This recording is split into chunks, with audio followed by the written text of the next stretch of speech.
বন্ধুরা, আমরা তো এটা জানি যে বর্তমানে বিশ্বের সেরা ফুটবলার কে, কিন্তু আমরা হয়তো জানি না যে বর্তমানে বিশ্বের সেরা মিডফিল্ডার কে, যাদেরকে ছাড়া একটি ম্যাচে গোল হওয়া মুখের কথা নয়। ফুটবলে অ্যাটাকাররা শুধু অ্যাটাকিং করতে পারে এবং ডিফেন্ডাররা শুধু ডিফেন্সিং করতে পারে, কিন্তু মিডফিল্ডাররা ডিফেন্সিং এর পাশাপাশি অ্যাটাকিং করে গোল করতে পারে। তো আজকের এই ভিডিওতে আমরা দেখতে চলেছি বর্তমানে বিশ্বের সেরা 10 জন মিডফিল্ডার কারা।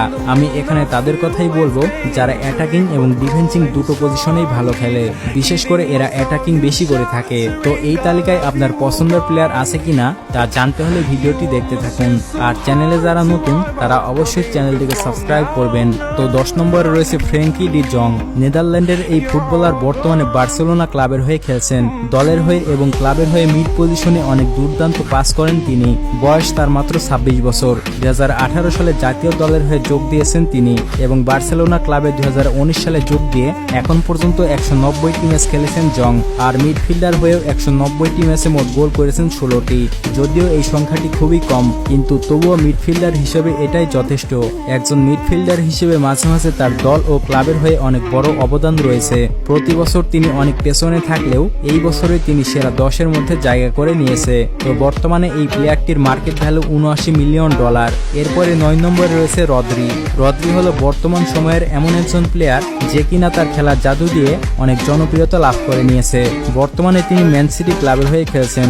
স্প্যানিশ এই ফুটবলারের বয়স 27 বছর। স্পেন দলের হয়ে মিড পজিশনে খেলে থাকেন রদ্রি। আর ম্যানচেস্টার সিটির সবচেয়ে ধারাবাহিক খেলোয়াড়দের মধ্যে একজন তিনি। 2022-23 চ্যাম্পিয়ন্স লিগে রদ্রি তার পারফর্ম দেখে ম্যান সিটিকে চ্যাম্পিয়ন্স লিগ জিতিয়েছেন। প্রিমিয়ার লিগে 8 পয়েন্ট রেটিং নিয়ে তালিকায় এই পজিশনে চলে এসেছেন তিনি। খেলার মাঠে দুর্দান্ত সব পাস করে অ্যাটাকারদের অ্যাসিস্ট করার পাশাপাশি দুর্দান্ত গোল করেন রদ্রি। বর্তমানে এই মিডফিল্ডারের মার্কেট ভ্যালু $92 মিলিয়ন। এরপরে 8 নম্বরে রয়েছে জোশুয়া কিমিচ। বর্তমান সময়ের সেরা একজন মিডফিল্ডার হলো জোশুয়া কিমিচ, যিনি হলেন একজন জার্মান পেশাদারী ফুটবলার এবং বয়স তার 28 বছর। 2015 সালে বায়ার্ন মিউনিখ ক্লাবে যোগ দিয়েছেন জার্মানির এই মিডফিল্ডার। তার পাস এবং টেকনিক একেবারে অসাধারণ। বুন্দেসলিগায় 8 পয়েন্ট রেটিং নিয়ে তালিকায় শীর্ষে উঠে এসেছে জোশুয়া কিমিচ। তার পাসিং ক্ষমতা ও অ্যাটাকিং এর জন্য তিনি অনেক জনপ্রিয়তা লাভ করেছে। বর্তমানে তিনি বায়ার্ন মিউনিখের হয়ে ক্যাপ্টেন হিসেবে দায়িত্ব পালন করছেন এবং বলতে গেলে পুরো মাঝমাঠকে তিনি একাই সামলে রাখেন। বায়ার্ন মিউনিখের এই প্লেয়ারটির বর্তমান মার্কেট ভ্যালু $83 মিলিয়ন। বন্ধুরা, 83 মিলিয়ন বলতে প্রতি মৌসুমে সে $83 মিলিয়ন পারিশ্রমিক পায়। এরপরে 7 নম্বরে রয়েছে পেদ্রি। এটা সন্দেহ নেই, পেদ্রি বর্তমানে ফুটবলের অন্যতম সেরা একজন মিডফিল্ডার। এছাড়াও আধুনিক ফুটবলের অন্যতম সেরা উইঙ্গার হিসেবে নিজের নাম তৈরি করেছেন তিনি। বর্তমানে স্প্যানিশ ক্লাব বার্সেলোনা ও স্পেন জাতীয় দলের হয়ে খেলেন পেদ্রি। বার্সেলোনায় যাওয়ার আগে তিনি লস পালমস ক্লাবের হয়ে তার ফুটবল ক্যারিয়ার শুরু করেছিলেন। এরপর 2020 সালে তিনি বার্সেলোনায় যোগদান করেন। স্প্যানিশ এই ফুটবলারের বয়স মাত্র 20 বছর, মানে খুব অল্প বয়সে তিনি দারুণ একটা ছন্দে চলে গিয়েছেন। এমনকি তার অসাধারণ মিডফিল্ডিং এর জন্য তিনি অনেক জনপ্রিয়তা অর্জন করে। খুবই অল্প সময়ে তার মার্কেট ভ্যালু $108 মিলিয়ন, যা একেবারে প্রশংসা করার মতো। এরপরে 6 নম্বরে রয়েছে গাভি। গাভি বলতে আপনারা আবার মনে করেন না যেন আমি গরুর কথা বলছি। এই যে তুমি একটা কথা কইলে ভাই, और अभी तो रुको, क्लाइमैक्स अभी बाकी। হ্যাঁ, গাভি হলো একটি প্লেয়ারের নাম, যিনি হলেন একজন স্প্যানিশ ফুটবলার। তো এই প্লেয়ারটির বয়স মাত্র 19 বছর, মানে বলতে গেলে সে আমার থেকেও ছোট, কিন্তু আমি তার মতো ফুটবলার নই। আর আমার সবচেয়ে জনপ্রিয় খেলা হলো ফুটবল। বলো কি, তুমি সত্যি বলছো? হ্যাঁ বন্ধুরা, আপনাদের জনপ্রিয় খেলা কোনটি তা কমেন্ট করে জানাবেন। তো এবার মূল টপিকে ফিরে যাই। গাভি বর্তমানে বার্সেলোনা ক্লাবের হয়ে খেলছেন। 2021 সালে তিনি বার্সেলোনা ক্লাবে যোগ দিয়েছেন। লা লিগায় 7.25 রেটিং নিয়ে তিনি এই পজিশনে চলে এসেছেন। আর বার্সেলোনা ক্লাবে তার মার্কেট ভ্যালু $94 মিলিয়ন। এরপরে 5 নম্বরে রয়েছে জুড বেলিংহাম। বন্ধুরা, এখন আমি যে প্লেয়ারটির নাম বললাম এই প্লেয়ারটিকে হয়তো আপনারা অনেকেই চিনে থাকবেন, যিনি হলেন একজন ইংল্যান্ডের ফুটবলার। বয়স তার মাত্র 20 বছর। অল্প বয়সেই তিনি অনেক দ্রুততার সাথে মিডফিল্ডিং করে যাচ্ছেন। রিয়াল মাদ্রিদে যাওয়ার আগে তিনি ব্রুসিয়া ডর্টমুন্ড ক্লাবের হয়ে মাঠ কাঁপিয়েছেন। লা লিগায় 8.40 রেটিং নিয়ে তিনি এই পজিশনে চলে এসেছেন। বর্তমানে তার মার্কেট ভ্যালু $118 মিলিয়ন।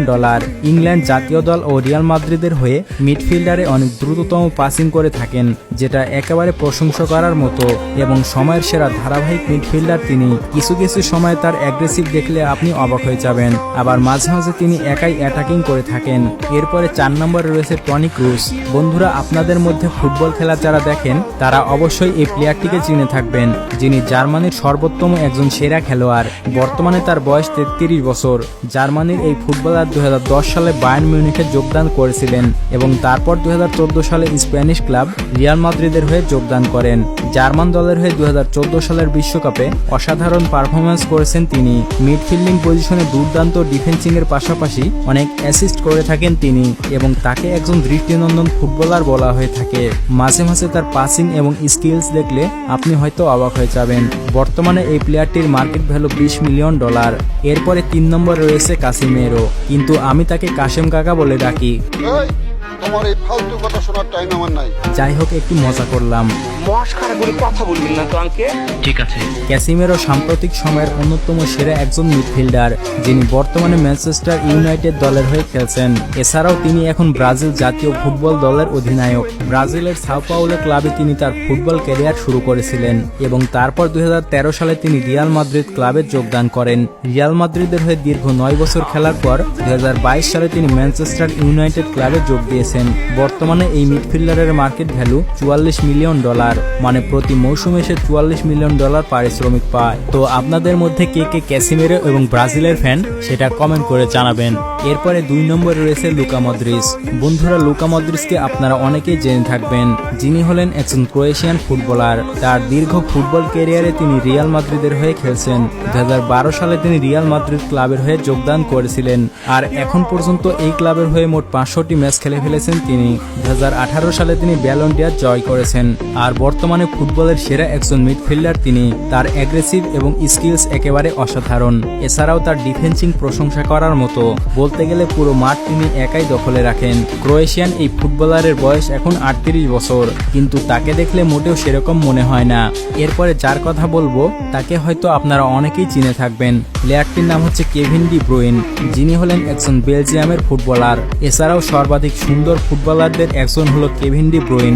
2015 সালে তিনি ইংলিশ ক্লাব ম্যান সিটির হয়ে যোগদান করেছেন আর এখন পর্যন্ত এই ক্লাবের হয়ে 360টি ম্যাচ খেলে ফেলেছেন তিনি, যেখানে তিনি মোট গোল করেছেন 98টি। একজন মিডফিল্ডার হিসেবে এতগুলো গোল করা মুখের কথা নয়। মিডফিল্ডিং এ যেমন তিনি দ্রুত গতিতে খেলেন, ঠিক তেমনই তিনি অ্যাসিস্ট করে থাকেন। আর বলতে গেলে ম্যানচেস্টার সিটি দলকে তিনি একাই সামলে রাখেন। মূলত তার পারফরমেন্সের জন্যই ম্যান সিটি 2023 সালে চ্যাম্পিয়ন্স লিগ জয় করেছে। আপনি যদি তার খেলা দেখেন তাহলে নিজেই সেটা বুঝতে পারবেন। 2018 সালের বিশ্বকাপে ব্রাজিলকে একটি দুর্দান্ত গোল করেছেন তিনি, যার জন্য ব্রাজিল সেই ম্যাচে হেরে বিশ্বকাপ থেকে বাদ পড়েছিল। তো যাই হোক, এই প্লেয়ারটিকে আপনারা কে কে পছন্দ করেন সেটা কমেন্ট করে জানাবেন। বন্ধুরা, একটি ফুটবল মাঠে যদি মিডফিল্ডিং শক্ত না হয় তাহলে সেই ম্যাচ জেতা একেবারে অনেক কঠিন হয়ে পড়ে। তাই ফুটবল ম্যাচে অন্যতম সেরা খেলোয়াড় হলো মিডফিল্ডিং। তাছাড়া শুধু মিডফিল্ডিং ভালো হলেও চলবে না, পাশাপাশি ডিফেন্সিং এবং অ্যাটাকিংও শক্তপোক্ত হতে হবে। তো যাই হোক, ফুটবলে আপনি কোন দলকে সাপোর্ট করেন সেটা কমেন্ট করে জানাবেন আর অবশ্যই চ্যানেলটিকে সাবস্ক্রাইব করে রাখবেন। দেখা হচ্ছে পরবর্তী নতুন কোনো এপিসোডে।